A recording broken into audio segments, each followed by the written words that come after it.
வணக்கம், எல்லாரும் எப்படி இருக்கீங்க? Welcome back to chef Deena's kitchen. இன்னைக்கு வந்து கல் அப்பம் எப்படி பண்ணுறது பார்க்க போகிறோம்.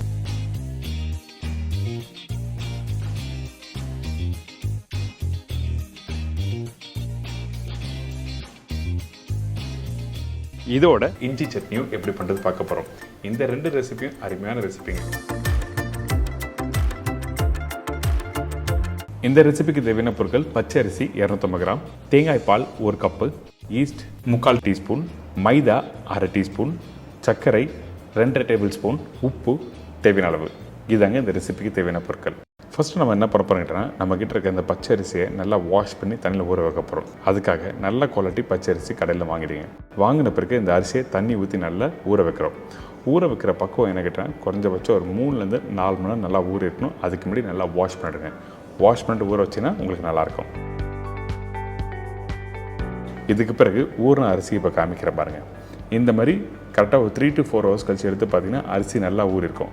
அரிசி ஊறினா தான் சீக்கிரமாக மிக்சியில் அரைக்க முடியும். அப்படி இல்லைனா கொஞ்சம் குறைன்னு இருக்கும். நல்லா ஃபைன் பேஸ்ட் வேணா நல்லா ஊறினா தான் நல்லாயிருக்கும்.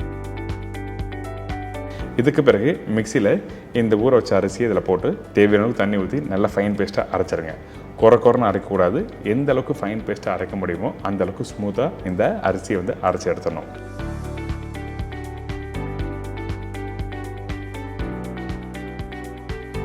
இதில் அரைக்கும் போது சில பேர் வெந்தயம் போடுவாங்க. உங்களுக்கு வேணும்னா அரிசி ஊற வைக்கும் போது ஒரு 1/2 டீஸ்பூன் வெந்தயம் போட்டுடலாம். அது ஆப்ஷனாக உங்களுக்கு சொல்கிறேன். இப்போது ரெடி ஆயிடுச்சு. இந்த மாவு பார்த்தீங்கன்னா நல்லா ஃபைன் பேஸ்ட்டாக அரைச்சி இந்த மாதிரி பக்குவத்தில் கரெக்டாக இந்த பவுலில் ட்ரான்ஸ்ஃபர் பண்ணுறோம். இதுக்கு பிறகு 1/2 உப்பு போட்டிருக்கேன். ஃபுல் உப்பும் போட வேண்டாம். ஏன் கேட்டோன்னா, இந்த மாவு புளிக்க வச்ச பிறகு தான் மீதி உப்பு போடணும். சரிங்களா? இப்போ இந்த 1/2 உப்பு போட்ட பிறகு இந்த மாவு நல்லா மிக்ஸ் பண்ணுங்கள். மிக்ஸ் பண்ணிவிட்டு எடுத்து பார்த்தீங்கன்னா இந்த மாதிரி ஒரு ஸ்மூத்தான ஒரு டெக்ஸ்சரில் இந்த பேட் ரெடியாக இருக்கணும்.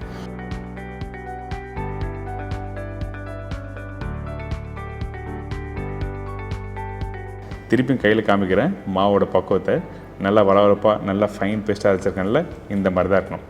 இதுக்கு பிறகு ஒரு மூடி போட்டு ஓவர் நைட் அப்படியே புளிக்கணும்னு சொல்லிட்டு வச்சுருங்க. அதாவது நேற்று நைட் அரைச்சிங்கன்னா மறுநாள் காலையில் எடுத்து நீங்கள் யூஸ் பண்ணலாம் இந்த ரெசிபி. இதுக்கு பிறகு நம்ம என்ன பண்ணுறோம், இன்னொரு பவுலில் கொஞ்சம் ஈஸ்ட் போட்டிருக்கேன். அதுக்கு பிறகு சர்க்கரை, மைதா.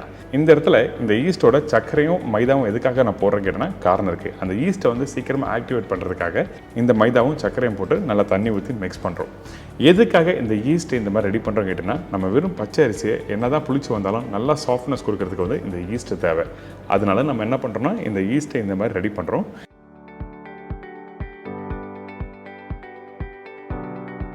கரெக்டாக ஒரு 10லேருந்து 15 நிமிஷம் கழிச்சு பார்த்தீங்கன்னா இந்த ஈஸ்ட் இந்த மாதிரி ரெடியாக இருக்கும். நல்லா பொங்கி வந்திருக்கும்.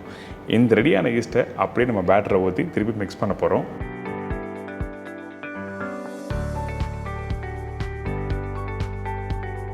இதோட பக்குவத்தை பார்த்துங்க. ஈஸ்ட் ரெடியானால் இந்த மாதிரி தான் இருக்கும். சரிங்களா?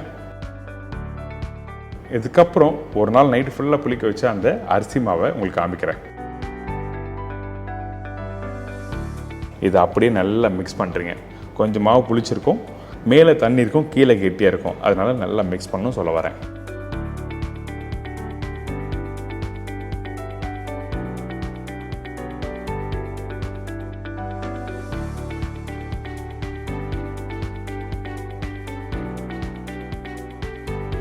இதுக்கு பிறகு நம்ம என்ன பண்ணுறோம்னா, சீசனிங், அதாவது தேங்காய் பால். 1 கப்பு தேங்காய் பால் இந்த இடத்துல யூஸ் பண்ணியிருக்கேன். நல்லா கெட்டியான தேங்காய் பாலாக இருக்கணும்.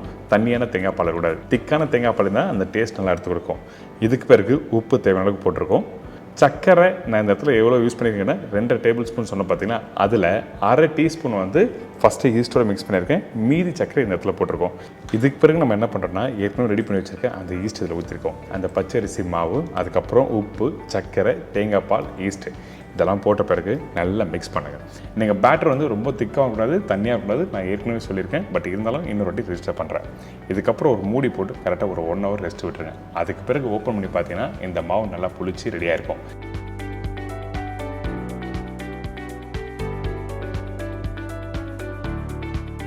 இப்போ விரல் எடுத்து காமிக்கிறேன் பார்த்தீங்கன்னா இந்த மாதிரி தான் இருக்கும் மாவு.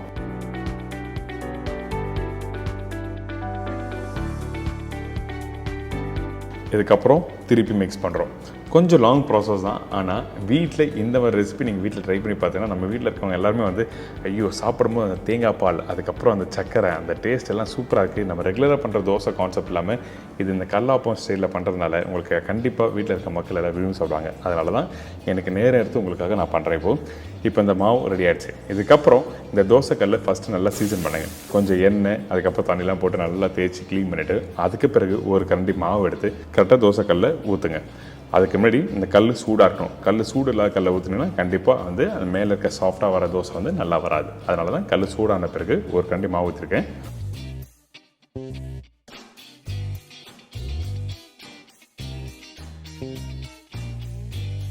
ஒரு மூடி போட்டு ஓப்பன் பண்ணினா இந்த மாதிரி அருமையான ஒரு கல்லாப்பம் ரெடி.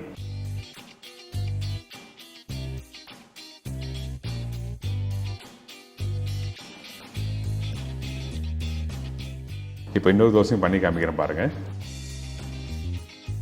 ரொம்ப சிம்பிள் தான். நீங்கள் வீட்டில் இட்லி மாவு தோசை மாவு அரைக்கிற மாதிரி தான். ஆனால் இதில் கொஞ்சம் அந்த ஈஸ்ட்லாம் போடும்போது இன்னும் நல்ல சாஃப்ட்னஸ் கொடுக்கும். அதே மாதிரி அந்த தேங்காய் பால் போடும்போது உங்களுக்கு அந்த டேஸ்ட் நல்லா எடுத்து கொடுக்கும். எப்பவுமே தேங்காய் பால் சக்கரை உங்களுக்கு எப்பவுமே சூப்பராக இருக்கும் டேஸ்ட்டு. அதனால தான் இது எல்லாத்தையும் மிக்ஸ் பண்ணி ஒரு கேரளா ஸ்டைலில் பண்ணுற அந்த கல்லாப்பம் எப்படி பண்ணுறது உங்களுக்கு எல்லாரும் தெரிஞ்சிருக்கும். இதை தொடர்ந்து இஞ்சி சட்னியும் எப்படி பண்ணுறது பார்க்க போகிறோம். இஞ்சி 150 கிராம், சின்ன வெங்காயம் 20 நம்பர், காய்ந்த மிளகாய் 20 நம்பர், பூண்டு 10-12 பல்லு, உளுத்தம்பருப்பு 2 டேபிள் ஸ்பூன், கடலைப்பருப்பு 1 டேபிள் ஸ்பூன், புளி ஒரு சின்ன துண்டு, மஞ்சத்தூள் சிறிதளவு, பெருங்காயம் 1/4 டீஸ்பூன், கருவேப்பிலை தேவையான அளவு, கொத்தமல்லி தேவையான அளவு, வெல்லம் 1 டேபிள் ஸ்பூன், கடுகு தாளிப்புக்கு தேவையான அளவு, உப்பு தேவையான அளவு, எண்ணெய் சமைக்கிறதுக்கு தேவையான அளவு. இதாங்க இந்த ரெசிபிக்கு தேவையான பொருட்கள்.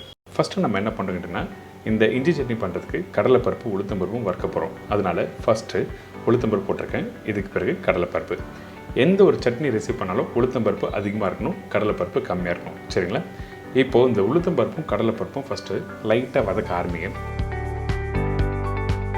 அதுக்கு பிறகு இடித்து வச்சுருக்க இந்த பூண்டு தோலோடு போட்டிருக்கேன். ஒன்றும் தவறு எதுவுமே இல்லை. அதனால தான் டேரெக்டாக போட்டிருக்கேன். சரிங்களா? அதுக்கப்புறம் பச்சை கருவேப்பிலை, காஞ்ச மிளகாய்.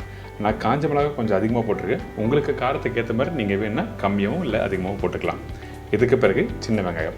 எதுக்காக இந்த சின்ன வெங்காயம் போட்டுன்னு கேட்டிங்கன்னா வதக்கிட்டு அரைச்சிங்கன்னா கொஞ்சம் லைட்டாக இனிப்பு தன்மை தெரியும். அதனால தான் சின்ன வெங்காயம் போட்டிருக்கேன். இப்போ எல்லாத்தையும் போட்டு நல்லா மிக்ஸ் பண்ணுங்கள். மிக்ஸ் பண்ணிவிட்டு அதுக்கப்புறம் க்ளீன் பண்ணி எடுத்து வச்சுருக்கேன் இந்த இஞ்சியை யூஸ் பண்ணும்போது கண்டிப்பாக தோல் எடுத்துக்கணும். தோலோட இஞ்சி நீங்கள் போடக்கூடாது.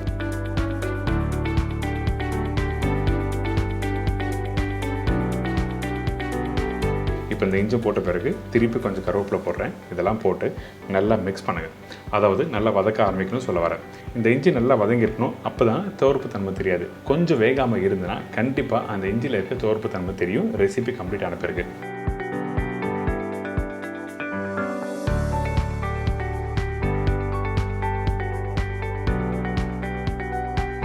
இதுக்கு பிறகு கொஞ்சம் கொத்தமல்லி, உப்பு, மஞ்சத்தூள் இதெல்லாம் போட்ட பிறகு நல்லா மிக்ஸ் பண்ணுங்கள். இந்த மஞ்சத்தூள் எதுக்காக இந்த இடத்துல யூஸ் பண்ணுறீங்கன்னா அந்த இஞ்சோட பச்சை வாசனை தெரியாமல் இருக்க தான் இந்த மஞ்சத்தூள் யூஸ் பண்ணுறோம். இதுக்கு பிறகு பெருங்காயம் போடுங்க. இந்த பெருங்காயத்தூள் போட்ட பிறகு அடுப்பை ஆஃப் பண்ணணும். ஏன் கேட்டிங்கன்னா இந்த பெருங்காயத்தூள் போட்ட பிறகு குக் பண்ண உங்களுக்கு அந்த ஃப்ளேவர் போக ஆரம்பிச்சிடும். அதுக்கு பிறகு நீங்கள் எடுத்து பார்த்தீங்கன்னா இந்த இஞ்சி நல்லா வதங்கியிருக்கும். இந்த இஞ்சி வந்து நல்லா குக் பண்ணிருக்கணும். வேகாமல் அப்படியே அரைச்சிங்கன்னா லைட்டாக துவர்ப்பு தன்மை இருக்கும். அதனால தான் இஞ்சி நல்லா வதக்கிட்டு அடுத்த ஸ்டேஜ் பண்ண சொல்கிறேன். இப்போ புளியும் போட்டிருக்கேன். இந்த புளி போட்ட பிறகு இதை அப்படியே எடுத்து மிக்ஸி ஜாரில் போட்டு அரைக்க ஆரம்பிச்சிருங்க.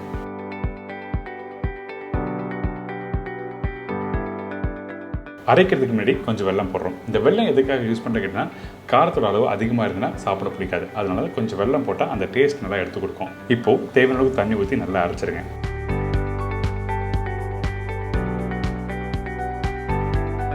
அரைக்கிற பக்குவம் என்ன கேட்டால் 90% அளவுக்கு நல்லா அரைச்சிக்கணும். இந்த மாதிரி பக்குவத்தில் பார்த்தீங்களா நல்ல ஒரு கெட்டியான இஞ்சி சட்னி ரெடியாக இருக்குது. கண்டிப்பாக இந்த சட்னி வீட்டில் ட்ரை பண்ணி பாருங்கள். சூப்பராக இருக்கும். அது மட்டும் இல்லைங்க, இந்த சட்னி ரெடி பண்ணி முடிச்ச பிறகு தாளிப்பு போடணும். தாளிப்பு போடாமல் எந்த ஒரு சட்னி நீங்கள் சாப்பிட்டு பார்த்தீங்கன்னா உங்களுக்கு நல்லா இருக்காது. அதனால் தாளிப்பு போடணும்னு சொல்கிறேன். இப்போ எண்ணெய் தேவையான அளவுக்கு ஊற்றிருக்கேன். இதில் கடுகு,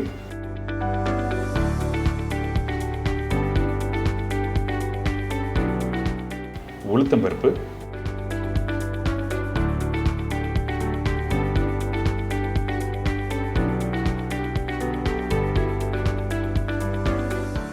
உளுத்தம்பருப்பு வதங்கி வர டைமில் என்ன பண்ணுங்கன்னா காஞ்ச மிளகா போடணும்.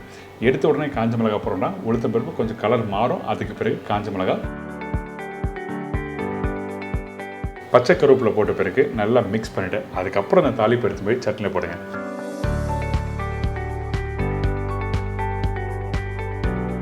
நல்லா மிக்ஸ் பண்ணிவிட்டு அதுக்கப்புறம் தொட்டு சாப்பிட்டு பாருங்களேன், சூப்பரான இஞ்சி சட்னி ரெடி.